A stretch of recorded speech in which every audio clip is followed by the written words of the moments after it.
Imagine a fortress carved into the very marrow of the earth, protected by 60 meters of solid granite and layers of steel. Reinforced concrete so dense they can reportedly withstand a direct hit from a tactical nuclear strike. For decades, the logic of global warfare was simple. If you wanted to hide something from the eyes of a superpower, you went deep. You went into the mountains. You built a world beneath the bedrock, where satellite sensors couldn't reach and traditional gravity bombs would merely scuff the surface. But today, that sanctuary is failing.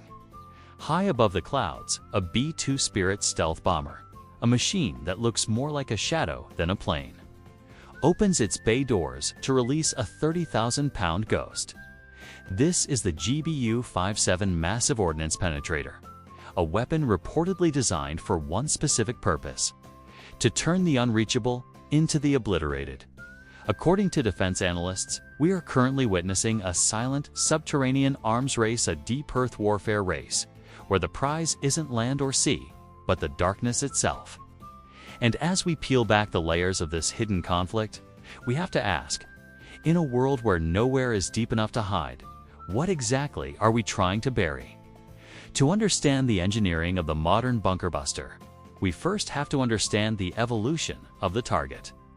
During the Cold War, underground facilities were largely defensive bunkers for leaders to survive an apocalypse.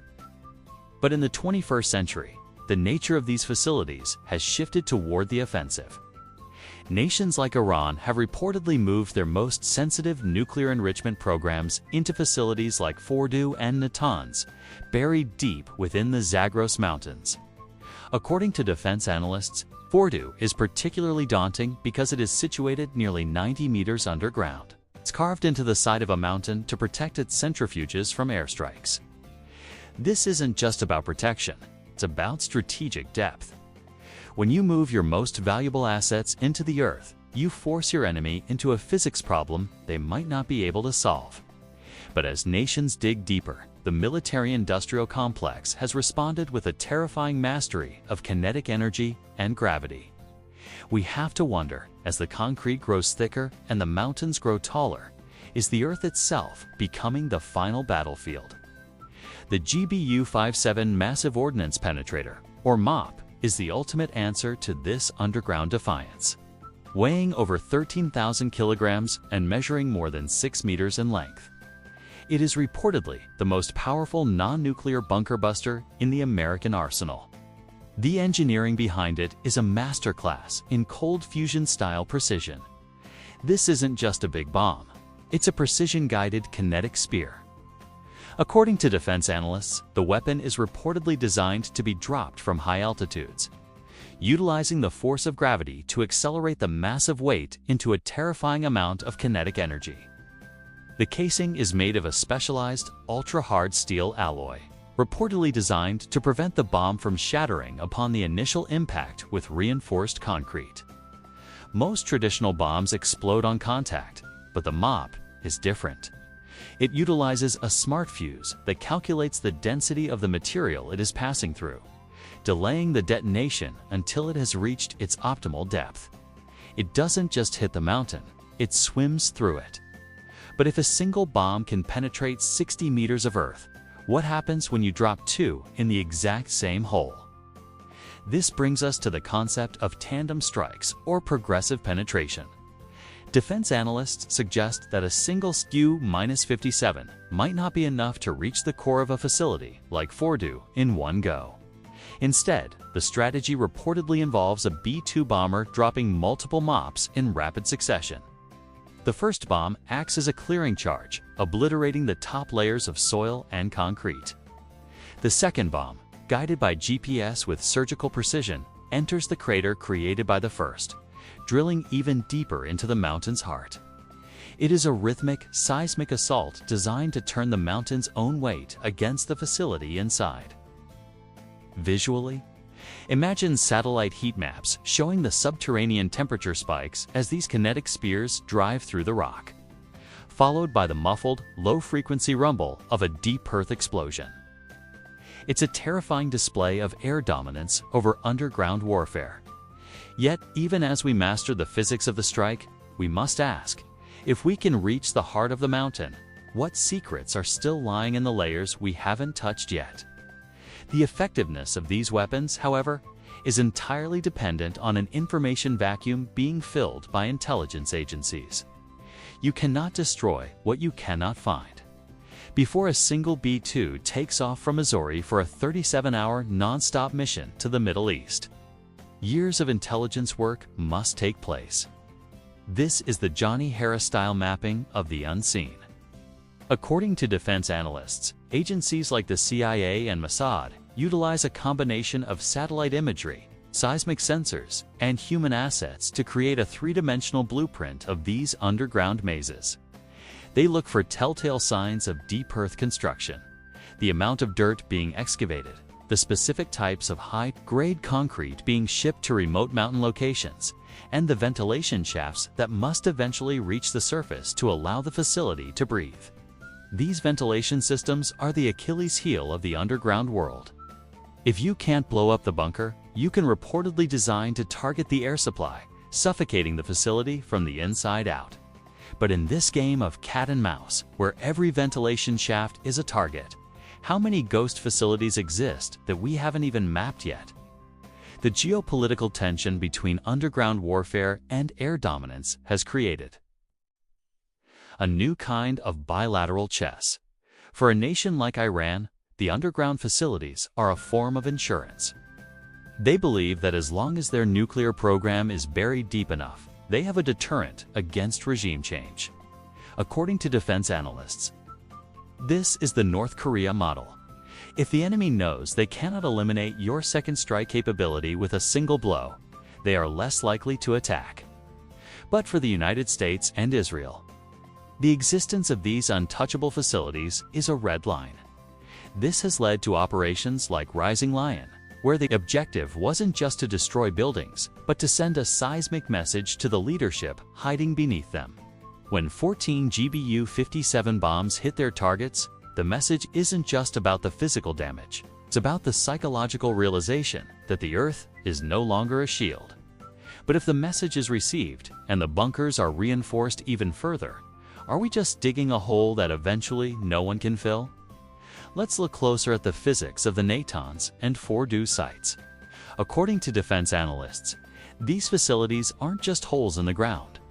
They are sophisticated engineering marvels with multiple levels of redundant protection. Natanz reportedly designed with a primary enrichment hall buried under several meters of concrete and soil. But newer sections are reportedly being built even deeper into the surrounding mountains. The suspense of an airstrike on such a facility is captured in the information vacuum the moments after the bombs are dropped, when the Treeski world waits to see if the enrichment centrifuges are still spinning. In a 2025 assessment, defense analysts noted that while above-ground structures were blackened and burned, the core components of the nuclear program reportedly remained intact, hidden behind the very bedrock the MOPs were designed to pierce. This suggests that even with 13,000 kilogram spears, the Earth still holds a significant advantage. It raises the ultimate question of deep Earth warfare. If the most powerful bomb in the world can't finish the job, what lies deeper underground that we are truly afraid of? The race for the deepest hole is not just a military one. It's a testament to human paranoia.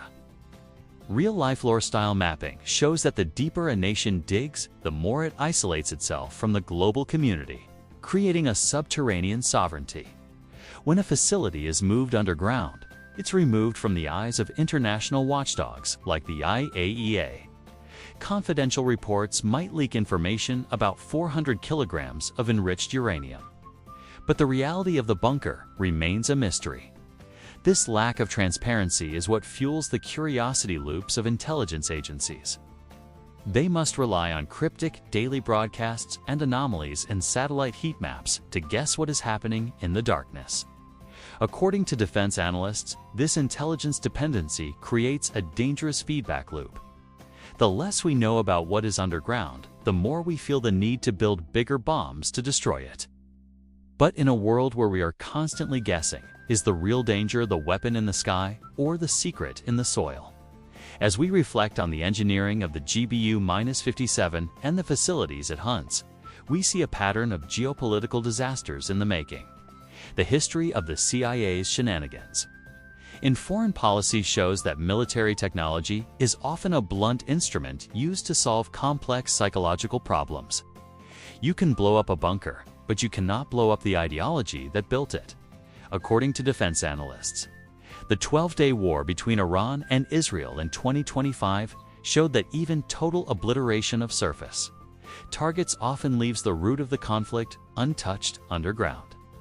The war was reportedly won not on the battlefield, but in the back-channel negotiations through Qatar and the strategic realization that an all-out war would lead to a nuclear apocalypse that no bunker could survive. This brings us back to the information vacuum. If the leaders are safe in their bunkers while the average innocent civilians suffer on the surface, is the technology of deep earth warfare actually serving its purpose? The visual of a seismic explosion in a mountain range is cinematic, but the reality is a grim calculation of kinetic energy versus human life. When a GBU-57 hits, the shockwave isn't just physical. It's a geopolitical tremor that vibrates through every capital city. Defense analysts suggest that modern wars are now won underground before the first B-2 even leaves the runway. They are won through the construction of facilities so deep they force a stalemate, or through the development of bombs so powerful they make that stalemate impossible. It is a world of reinforced concrete layers and seismic signatures, where the winner is the one who can control the darkness. But as we look at the heat maps of our global conflicts, we see that the deeper we dig, the more we find that the Earth is a finite shield. We have to ask ourselves, when the last mountain is pierced and the last bunker is exposed, where will we go next? The evolution of bunker-busting technology is a journey from the tallboy bombs of World War II to the digital-fused MOPs of today. Each iteration is reportedly designed to solve the failure of the previous generation. According to defense analysts, the GBU-57 is a response to the Tora Bora failure, where high-ranking targets were reportedly able to escape through complex cave systems that traditional air dominance couldn't touch. This led to a new thinking in military engineering. The bomb must be part of the intelligence network. It must know where it is, what it is hitting, and exactly when to die so that the target dies with it. It's a macabre form of study and work for engineers who spend their lives calculating the unbelievable scale of destruction required to reach a single room beneath a mountain. But in this pursuit of the ultimate penetration, are we losing sight of the world we are trying to protect? Every reinforced wall and every ultra-hard steel casing is a chapter in a story of global fear. The How Big series of military tech reminds us that these projects are among the most expensive and secretive in human history. The B-2 Spirit itself is a billion-dollar platform, and each GBU-57 is a multi-million-dollar investment in a single moment of impact. This is the business of war, where companies like Boeing and Northrop Grumman are the silent partners in our geopolitical conflicts.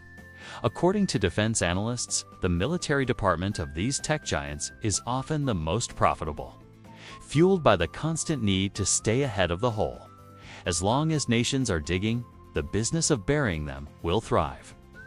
But as the budgets for these weapons grow into the hundreds of billions, we have to wonder, what lies deeper underground in our own economies that we are sacrificing to pay for these ghosts in the sky? The suspense of the underground nuclear maze is not just about the bombs. It's about the mummy's curse of nuclear proliferation. Once a nation starts down the path of subterranean enrichment, it triggers a haunted fort of international sanctions and military threats. According to defense analysts, the reality of Fordo is that it has become a symbol of defiance, a place where the laws of the surface world reportedly do not apply. This is the dark reality that narrators like Dhruv Rathi often explore. The idea that behind every official statement of civilian and peaceful purposes, there is a shadow of a 13,000-kilogram secret. This creates a psychological warfare where the mere possibility of a bunker buster strike is used as a tool of diplomacy. But when diplomacy fails and the rise of a lion begins, the cinematic beauty of the stealth bomber is quickly replaced by the great environmental disaster of a mountain collapsing into a nuclear facility.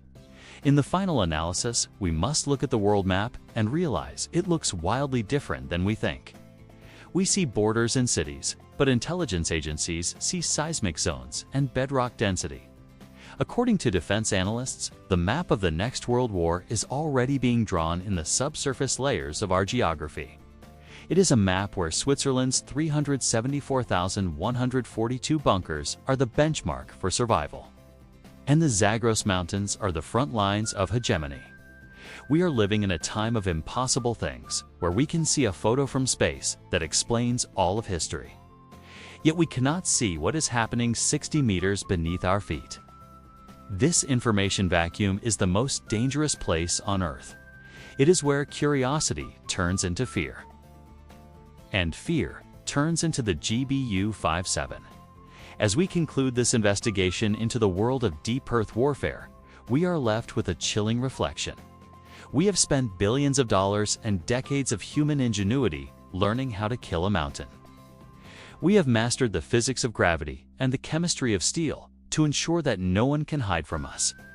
But as we perfect the bunker buster, we are only encouraging our enemies to dig deeper, to build stronger, and to hide better. It is a race to the center of the Earth that no one can truly win. According to defense analysts, the most successful mission is the one that never has to happen, the one where the ceasefire is maintained not by the strength of the bunker, but by the transparency of the truth. Yet, as the radar screens in Tehran go black and the B-2 South take flight, we are reminded that in the world of intelligence and military tech, the only thing we know for certain is that the war is being won underground long before it ever begins. And so, we must look at the silence of the Zagros Mountains and ask the final, most terrifying question of all. If the mountain finally falls, what exactly will be released from the darkness?